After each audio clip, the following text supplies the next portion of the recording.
In 1955, the then Senator John F. Kennedy was kind of the author of a book called Profiles in Courage. It was a collection of short historical accounts about previous senators who had shown some particular act of courage. And it was an act of courage by John Quincy Adams that gave Kennedy the idea to write the book, which his first idea was a series of articles, but it eventually became the book. And it actually helped him be well known, and it was a very successful book. I think everybody knows that Quincy Adams was a president, but I don't know, it might be less well known that he was probably more successful as a congressman and senator for many years after that. He lasted almost to the Civil War. But the thing I remember about Adams mostly is, or the thing that sticks out in my mind about him, is he repeatedly spoke out against slavery when everybody was trying to shut him down. And regardless of how it hurt his political career, which it didn't really hurt his career, it turned out. But but that brings me to my topic for today, which is Profiles in Courage Bible Version. Now, of course, I can only pick out a few that's here. And these are, everybody's gonna, well, one of them might be a little less familiar. But I'll start in Mark 15, and these events happened approximately 31 AD. Now, when evening had come, and this is obviously the day Jesus was sacrificed. Now, when the evening had come, because it was the preparation day, that is, the day before the Sabbath, Joseph of Arimathea, a prominent council member who was himself waiting for the kingdom of God, coming and taking courage, which that's how it got in my little segment here, went to Pilate and asked for the body of Jesus. And Pilate marveled that he was already dead, and he asked the centurion he found out he'd been dead for some time. So he granted the body to Joseph, and then they brought fine linen, took him down and wrapped him in the linen, and they laid him in the tomb and rolled a rock against the door. So he just saw this massive mob basically, assent to Jesus getting executed, a completely innocent man, which this guy knew it. So it took a lot of courage for him to do that. Probably he was moved by the Spirit to do it, to help fulfill prophecy. But still, I think it took personal courage to do it. All right, so this is a lot further back in history, a very well-known story. And this one happened around 1020 BC. And it's the story of David and Goliath. Now, so the Philistines, which were a little bit more powerful than Israel at that time, they were on one side of the mountain. Their army was on one side of the mountain. And the Israelite army was on the other side. And there was a big valley in between them. And so the Philistine champion, whose name was Goliath, or known in the Bible as Goliath, he kind of wanted to spare his army, a big battle, I guess. But anyway, so he went out there and he hollered at the Israelite army and said, basically, I'll take on your best man, bring him on, whoever wins, the other army will give up. One on man, mano a mano. Now, based on what the Bible says, he was 9'6", approximately, and he wore heavy armor, brass armor. He had a huge spear, and the spearhead weighed about 15 pounds. And so he was pretty confident in his abilities. And of course, the Israelites were probably average my height or less, So they and I'm sure they could find a brawny one that comes in at 6'2", a couple hundred pounds, but still they weren't going to compete with Goliath. And nobody would do it. They were all afraid. Nobody came forward to take the challenge. Now there was a man named Jesse, and obviously this is David's father. And he had 3 sons that were in the army. And David was too young to be in the army at that time. And so, but he was at home tending his sheep. He was the shepherd of the family. And his father sent him with provisions and stuff to the front. I'm guessing it wasn't that far, maybe a day or 2 journey, I'm not sure, but couldn't have been too far. Anyway, so David went, and when he was there presenting the food and stuff to his brothers, and he heard Goliath run through his speech. He just happened to be there at that time. And I'll read what the Bible says here. Because when Goliath came out, the other men were just all kind of like cowered in fear. And David was very brash, and he goes, "Who is the heathen to that he should challenge the living God?" Now David's older brothers and younger brothers can appreciate this. David's older brother was irritated because it's like, man, who's this little kid, talking like this, big talker. And he basically told him, hey, you hush up. But David, he was basically saying that, we should take this guy out. He couldn't stand against God. And now somehow word of that made its way to King Saul. And normally you wouldn't think the king would give much credence to probably in the range of a 14 or 15-year-old young boy, teenager. But he did. Now I think maybe he was moved by the Spirit to do that. But anyway, he called for an audience with David. And David told him that he would go fight Goliath. And Saul was like, are you kidding me? You're crazy. You can't beat him. And David goes, oh, yes, I can. I killed a bear and a lion who's trying to get my sheep. And which obviously God gave him the strength to do that previously. And so Saul was impressed, and he said, okay, let's do it. Now, we know how the story turned out. David did kill Goliath with a sling, and Israel won that battle. So, to me, this is an example of some real courage on David's part. But then I'm thinking, well, was it really? Now, the answer is yes, I think it was courage. But he was so confident in God's faith. He had faith in God. He didn't think he was doing anything all that dangerous. He had already won the battle in his mind.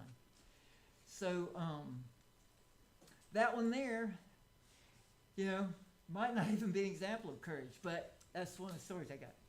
All right, so this next one is truly courage. You really can't deny it, because they did not know how it's going to turn out as much. And that's the book of Esther. And to me, Esther, I had not, gone through that book in a long time. And man, it is an interesting story. I did look up, there have been a few movies about it, but it's written kind of like a script or something. It's just a compelling story. And I'm only going to go through a small part of it because it's actually kind of a longer, it takes a while. But so this book takes place around 480 BC. So much later in history, hundreds of years after King David. And this happened in Persia. At the time, Persia was the preeminent empire of the world. And the king in this story was, they call it Ahasuerus, which the Greeks knew him as Xerxes I, and you may have heard of him by that name. Esther was Jewish, had been captured from the Israelite homeland, but she hid that fact. The king didn't know it, but hardly anyone else knew she was. And I'm leaving a part out here, but she had become queen through a series of events that I won't go over. But her relative Mordecai was basically her stepfather, and he became a target of hatred of one of the king's top assistants, Haman, and but because now Mordecai had business with the king already, and the king liked him. So Haman couldn't just go get rid of Mordecai. He didn't want to incur the king's wrath. So now he was an exceedingly evil man. And so he cooked up a scheme to kill all the Jews in the hopes that they would get Mordecai too. That's just how bad he was. Well, this plot, and he convinced the king to do it. They had set the date. We're going to go kill all the Jews. Now, Persia was so huge, he wanted it to be a coordinated activity. I mean, the Persian Empire. Like he said for months later, so they could send messengers, hey, on this date, we're going to take out all the Jews. And they had some cooked up reasons and stuff. But, so this made its way back to Esther and Mordecai. And so they went into communication about how to stop it. And but there was a big problem with Esther, even though she was the king's wife. And I'll pick up in Esther 4:11. And this is Esther talking. All the king's servants and the people of the king's provinces know that any man or woman who goes into the inner court to the king who has not been called, he, the king, has but one law, put all to death, except for the one who holds, if he'll give an exception, he holds up his gold scepter, that person should live. But I have not been called to the king's presence for 30 days now. So she knew she would probably be killed if she even went to ask him, hey, don't kill all these Jews. But with some Mordecai and her, she got encouragement to do it. And so this is Esther, I'm not sure the chapter, but it's only 9, so it's somewhere around 5 or 6. Where is it? It must be Esther 4, verse 16. And this is what Esther told. Go and gather all the Jews who are present in Shushan, which is the capital of Persia, which is where they were. And fast for me. Don't eat or drink. And if you're trying to follow in the Bible, it's hard because I skip around a lot. But neither eat nor drink for 3 days and nights. My maids and I will fast also, and I will go to the king, which is against the law. But if I die, I die. So to me, that just shows extreme courage on her part, that she, no one knew she was Jewish. A good chance she wouldn't be one of the ones killed. Although Mordecai said, hey, they're going to find out you're Jewish. You're going to get killed too. So, but, and, you know, as the story goes, I won't go through that. Her petition was successful, and they actually turned the tables on Haman, and he didn't live to see the end of that story. All right, so another example of extreme courage was, that story may be a little less familiar, but this one's super familiar. All the kids know this one, or hopefully do, but it's interesting. And it's Shadrach, Meshach, and Abednego, and this is in Daniel 3. Now this is 120 years earlier than that episode with Esther, approximately, and this is in Babylon, which Babylon was the great kingdom of the world at that time. And their king, Nebuchadnezzar, was a very prideful man. Now, so was probably all these kings, but he commissioned a great image to be built. And it was about 90 feet tall and 9 feet wide at the base. And it was covered in gold. Now, the Bible says it was gold, but I believe that that's just maybe a figure of speech. I'm not sure. But even the king of Babylon probably didn't have that much gold. And a building's not going to be, it's a 9-story building here. So we're pretty sure it was just plated in gold. Still, that's a lot of gold. Well, and one thing I found out about that is the 10, like the base being a tenth the height, is the exact dimensions of the Washington Monument. So if you picture the Washington Monument, that's what this thing's going to look like a lot. A good bit smaller because the Washington Monument's 550 feet high.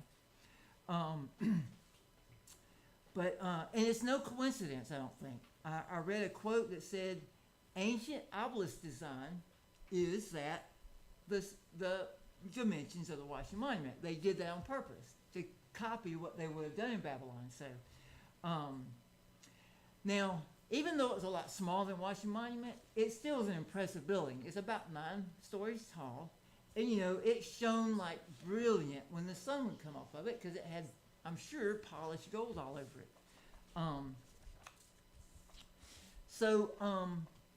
Now the Bible says it was an image, so it might not have been strictly a obelisk. Maybe it had reliefs on the obelisk so that it did look like an obelisk, but it had where you could see images on it. And this will be a reference that only people with young kids and the kid himself will know.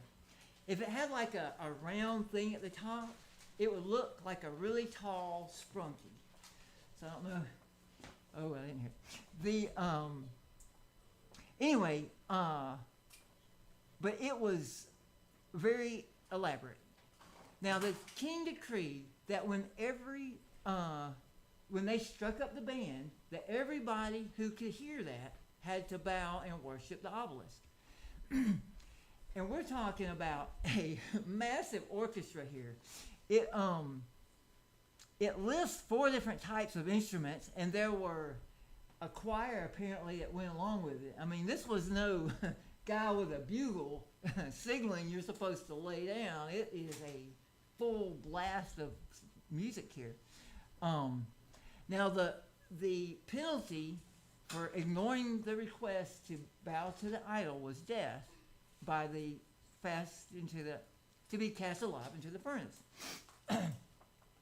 So there were 3 young Jewish men, Shadrach, Meshach, and Abednego, and that was their Babylon names, I believe. I'm not sure what their Israelite names were, but that's what we know them all by.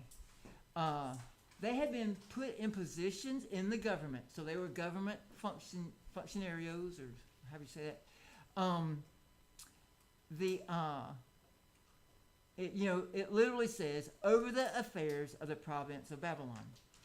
Now, not surprisingly, there were some jealous other people in the government, and I will say tattletales, that saw that these 3 men wouldn't bow down to the image. So I'm assuming they were in the government too, because it says they went to the king, so they had access to the king. And they had probably motive to do this to these 3 men. And they went to the king and said, basically told him, hey, they're not doing that. So Nebuchadnezzar got really mad. So he's super prideful, as I mentioned, and he was mad. But to be fair to him, he at least did call those 3 before him to at least hear their side of the story. And I'll pick up in Daniel 3:14. And Nebuchadnezzar said to them, is it true, Shadrach, Meshach, and Abednego? And I'll interject. He is the one who had put them in their place because of a favor to Daniel, I believe. So he probably knew them, or at least a little bit. The king doesn't know all the, mayors and lower level guys, but he at least knew of them, it seems like. Anyway, is it true that you do not serve my gods or worship the gold image I set up? And it's almost as if he's saying, hey, after all I did for you, you're going to treat me this way? Come on. You're making me look bad here. And verse 15 continues with Nebuchadnezzar saying, now this is my paraphrase of it, I'm going to give you one more chance. If you'll bow down the next time the band strikes up, I'll let you slide. And he goes, and then sarcastically he goes, if you don't do that, you're going straight to the furnace, and what God could save you then? Well, and this is verse 16, then Shadrach, Meshach, and Abednego answered and said to the king, O Nebuchadnezzar, we have no need to answer you in this matter. Now, I'll interject. They actually did answer him in that matter, so I'm not sure exactly what that phrase means. I think what it means is, hey, we do not have to think about it. There's nothing to think about. We'll tell you now, we ain't doing that. We, and this is verse 17. And this is them speaking. If that is the case, our God whom we serve is able to deliver us. You know, maybe they said it back sarcastically. Our God is able to do that from the fiery furnace, and he will deliver us from your hand, O God, O King. But even if he doesn't, let it be known to you, O King, that we don't serve your gods, nor will we worship the gold image which you have set up. And to me, that's just probably the best example of courage in the entire Bible. I mean, what faith? It's like, look, we believe God's going to do what's best for us. You know, we serve him, whether that save us now or later. They weren't going to question God's will. They were just going to do it. And we know how the story turns out, that God did save their life in that lifetime, you know, postpone their death, because, right, we're going to face death. And that became a very great witness to the king of Babylon. All right, so those are the profiles I came up with. So in the list of the fruits of the Spirit in Galatians 5, bravery of boldness is not there. Cowardice is not in the list of fruits of the flesh. Okay, so you might argue it's not that important. I would say courage could have been in that list of fruits of the Spirit. I mean, it's, not every good quality is actually listed there. I would argue that faithfulness, which is one of the fruits of the Spirit, is very closely related, because that's how people have courage, is when you have faith in God and that what you're doing is the right thing. It gives you the ability to have courage. It doesn't mean you won't be afraid, but it means you can move forward with the whatever it is God, with God's will. The Bible clearly teaches that being brave and overcoming fear is something followers of God should strive for. There's lots of examples, like the four I gave. In addition to these, there's other examples. Probably one of the greatest is Jesus. On the day that, Passover represents, is that, facing death with courage is one thing. It's tough. But facing torture, which Jesus knew he was going to go through some of the worst possible torture there was. And this is a little bit of a side. When he said, "Let this cup pass from me," I wonder if that's what he's thinking. He goes, lambs are just killed with one slit across the neck. I'd still be a sacrifice here. Maybe we could go that route or something. Maybe that's what he's thinking when he asked for the cup to pass from him. But no, he faced, it says, like a lamb to slaughter. He went, not any argument, to what he knew was going to be torture. And to me, that was way worse than facing death. I mean, you're praying for death at that point. So in addition to these examples, the Bible in many places does exhort God's people to have courage. I'll just read one of the examples, and this is Deuteronomy 31, and this is Moses' speech to Israel when they were fixing to take possession of the Promised Land. And it says, 31:1, "Then Moses spoke all this to Israel, and he said to them, I am 120 years old today. The Lord himself will cross the Jordan before you, and he will destroy the nations before you. And Joshua himself will go with you, just as the Lord has said. He says, be strong and good courage. Do not fear or be afraid of them, for the Lord your God, he is the one who goes with you. He will not forsake you or leave you." And verse 7 continues, "And he called Joshua and told Joshua, be strong and be good courage, because you will be going with his people to the land." I did find out this combination of the words be strong and brave, or good courage, or, other synonyms, is used 15 times in the Bible. Matter of fact, the majority of the times that the word courage is used. And so I think these exhortations are meant for us as much as for the people it was written for. I mean, it says the Bible is written for our example.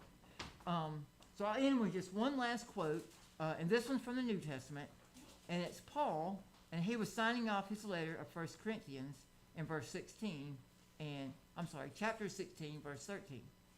It says, "Watch, stand fast in the faith, be brave, be strong, and let all that you do be done with love."